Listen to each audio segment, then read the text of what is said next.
Yeah, that's okay. I'll set it to that. Yeah, I mean, and if they have their, I think they're gonna have their own anyway. Okay, great, but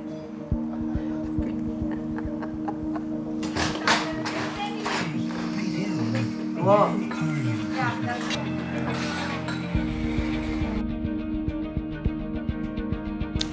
Get me on the run. Okay, don't.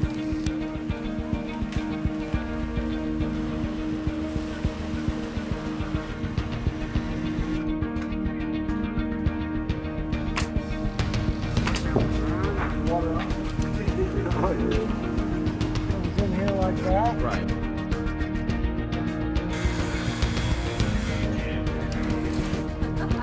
Not mine. What's that?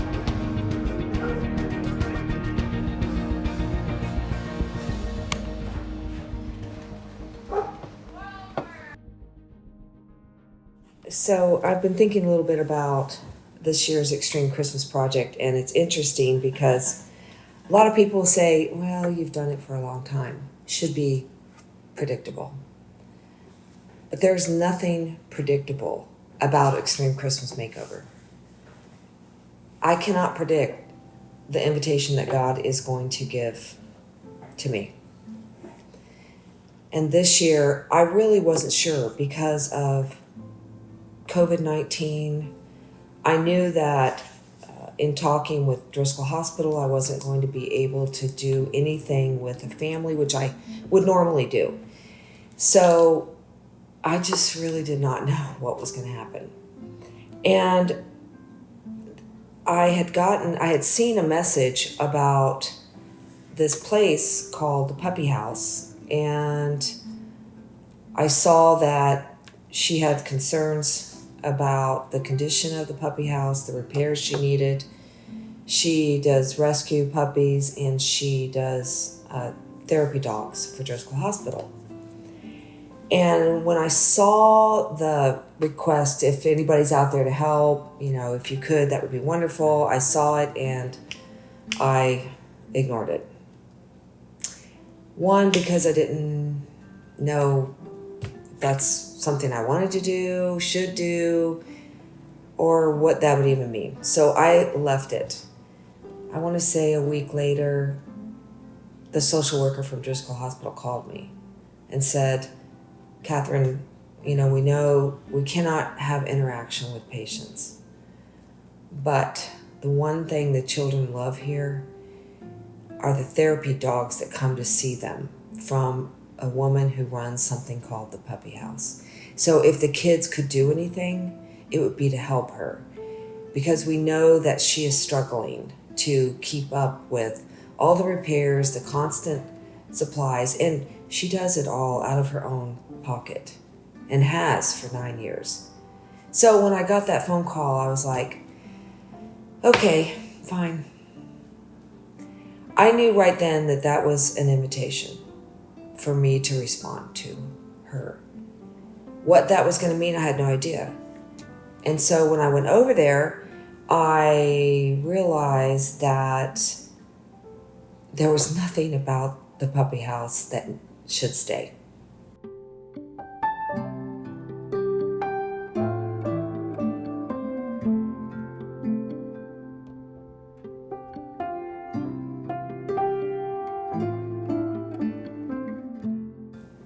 She had done things on her own, doing her best to try to fix things, and the whole thing was weird.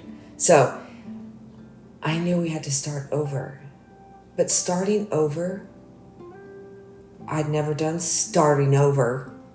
I mean, we've remodeled, but this time it meant completely tearing it down and starting over.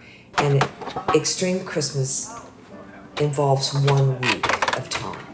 So from a Sunday to a Saturday, I knew that God wanted us to tear it down, tear out the existing foundation, and build it new from the ground up.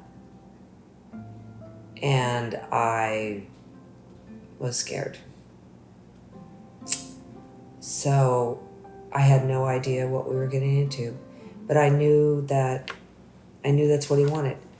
So, unfortunately for my husband, who's been married to me for 40 years, he's also a general contractor, and he is responsible for making this kind of thing happen. I organize, fundraise, do whatever I need to facilitate it. But ultimately, it sits on his shoulders. So when I went to him and I took him over there and told him, I mean, when God asks us to do something, I actually see the thing in completion. And I shared the vision that God gave me. And he's just staring at me blankly. And he looks at me and goes, you know, that is an extremely aggressive, wait, did I use the word extreme? An extreme project, Catherine. And I said, I know.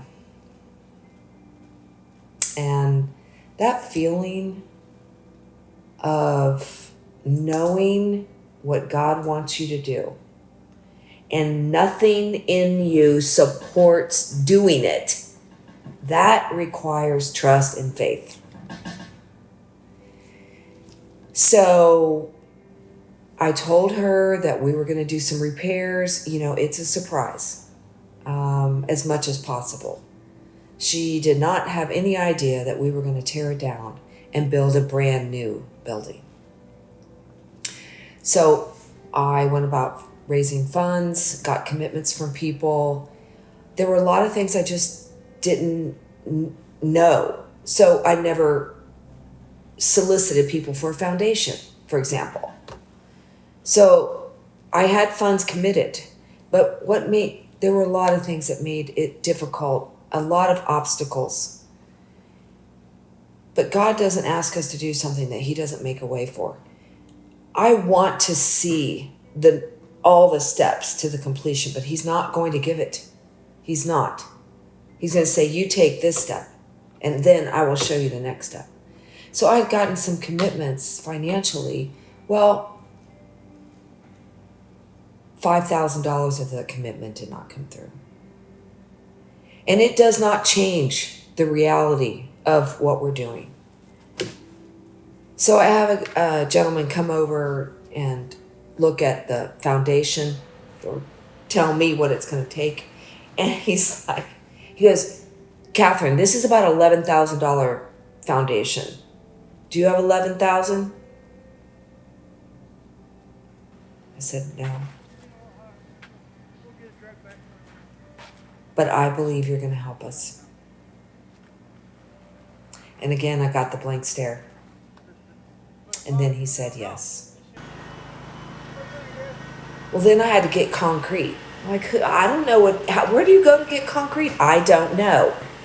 So I go to this place on Holly called Ingram Ready Mix. I drive in, I don't see anybody, but I see the building, so I say, okay, well, I'll go in there.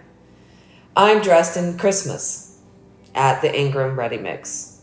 I walk in, I say who I am. The girl is like, who is this weird woman? I said, I'm going to give you a story to read about this year's Extreme Christmas Project, and I want you to talk to whoever's in charge to see if I can talk to them about getting concrete. She's like, okay. I said, I'll be back in 2 hours. Okay. I came back. He was there, but he didn't want to see me. So one of the things that God also wants us to do is be persistent. 10 different times I went to this concrete company. I thought, I knew this guy thought, if I see that Christmas woman coming again to this place, and you know what? He just finally gave in. He talked to the president, whoever he was, wherever he is. And they decided to donate the concrete. So that obstacle was removed. I kept going and kept trusting. But honestly, it is extremely uncomfortable and very fearful. It's hard to sleep at night knowing that you've committed to something for someone and you don't know how it's going to happen. And the fear of where's the money going to come from? Where are the suppliers going to come from? Where are the subcontractors? I was really worried about especially the foundation, because that takes a lot of physical effort. And because of COVID-19, a lot of our volunteer base was unavailable.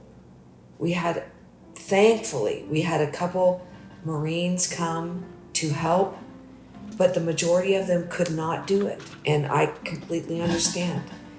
But when you suddenly don't have a experienced workforce of 14 to 30 people, that means the few people, including my husband, are going to be responsible for making it happen.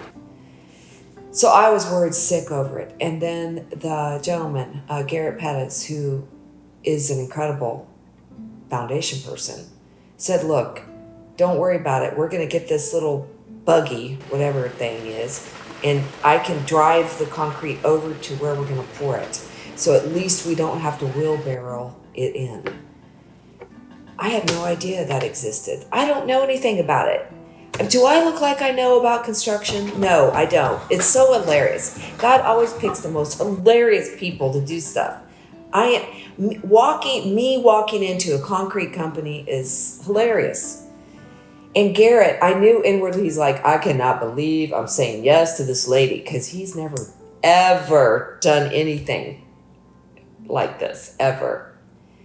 But you know what? I knew in the process, it changed him. So I still had a $5,000 deficit. Now, I had asked this particular company several years in a row. There are certain lumber companies that always help us, always. Lowe's, Zarski, always. But this time I knew it was too big. It was too big to ask. The requirements were too large, but I still needed the stuff. But I'd asked this one company for several years and I never got a response. But I thought, okay, you know what? I was up at 3 o'clock in the morning, worried. And I think that's when I do my best work, really. I sent out a lot of different emails, and I'm sure when people get them at 3 o'clock in the morning, they're like, what the heck? The next day they see it. But I sent an email to McCoy's, 3 o'clock in the morning. The next morning, I got a response. She was a newer manager, Cynthia, and she said, Catherine, we definitely want to help. My niece, who passed away a year ago, was a recipient of those wonderful therapy dogs. And what little joy she had, she got because of them. I want us to help, and our company wants to help. And she said, our company is willing to donate $4,000 worth of materials. I still cannot get over it. So, $5,000 deficit. McCoy's called and delivered everything we needed, and then we needed more, and they delivered that. And Ingram Ready Mix was well over 1,000, and that deficit disappeared. I still had a fencing problem. We needed to tear the whole fence down. Obviously, with dogs, fencing is very important, and it was going to go around the perimeter. Fencing is extremely expensive.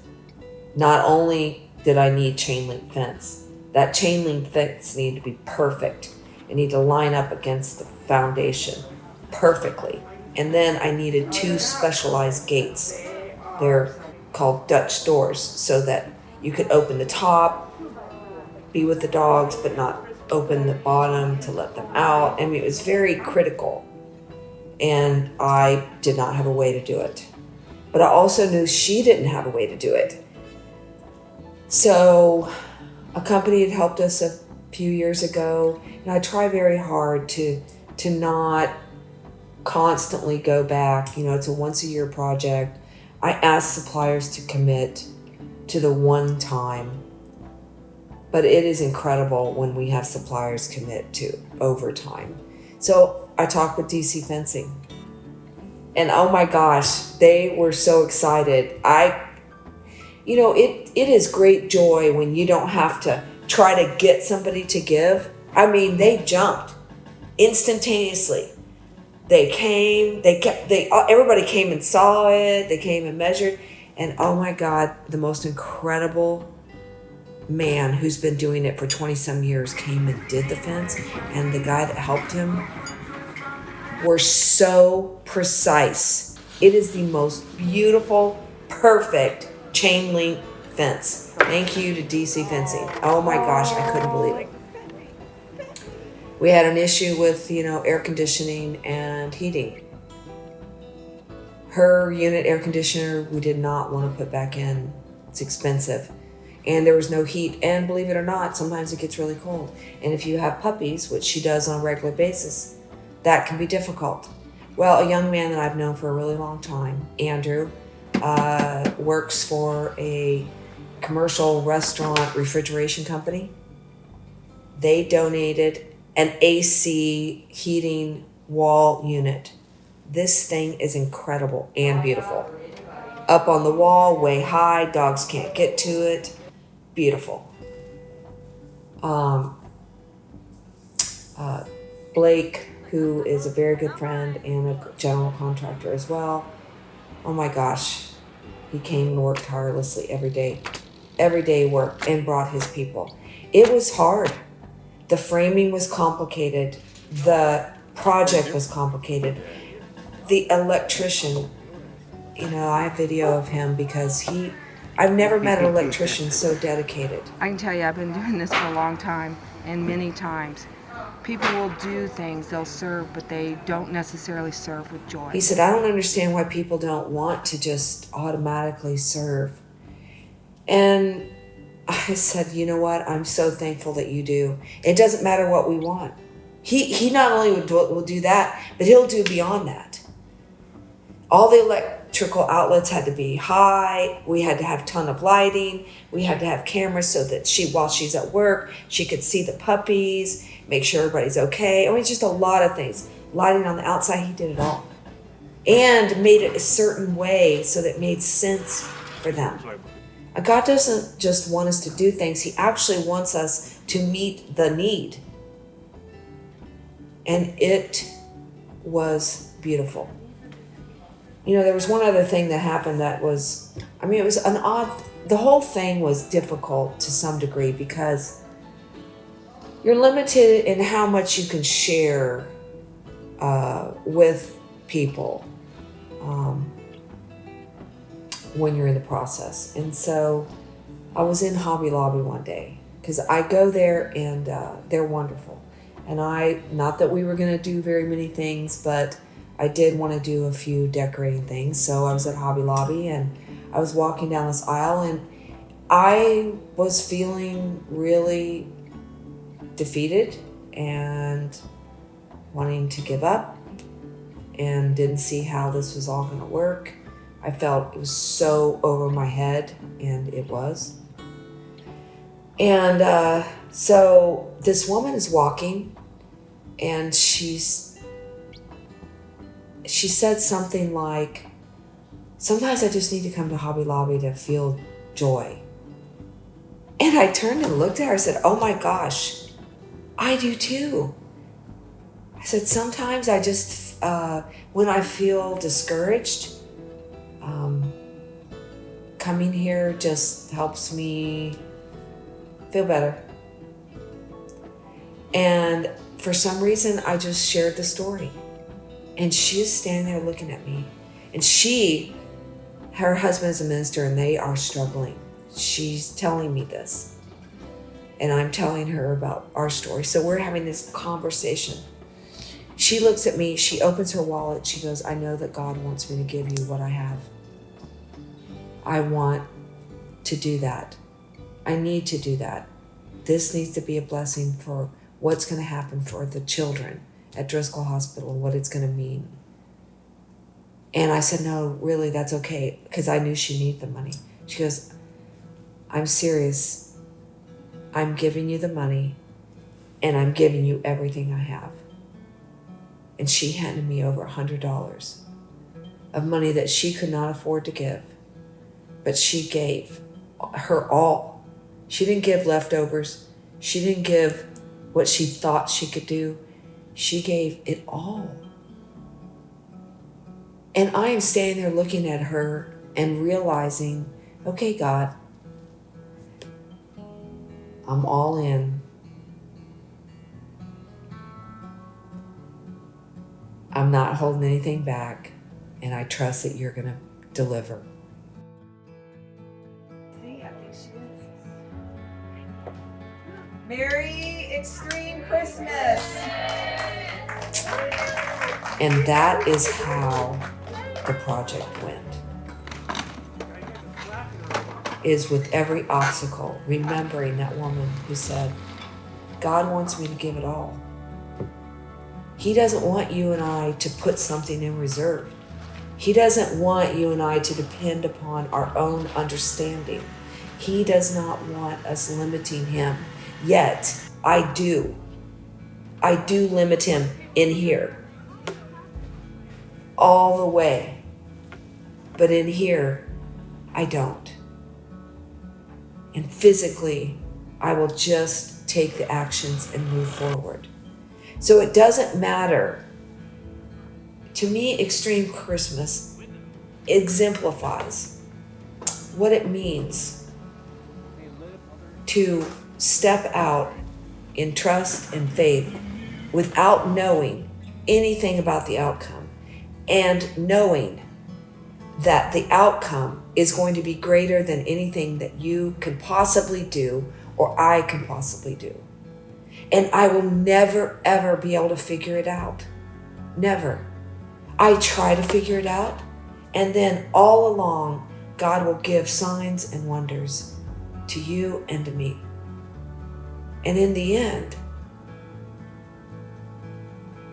it was an incredible sign and wonder of his love, his graciousness, his unlimited work to give us all the gift of joy and hope. That is what it's about.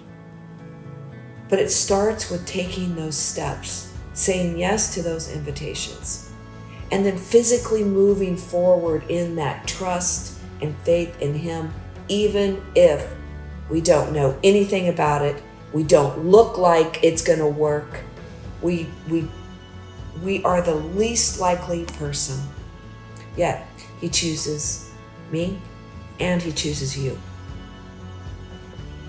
We may not have the same invitation, but we all have that invitation. And it was incredible. And it was God. Merry Extreme Christmas.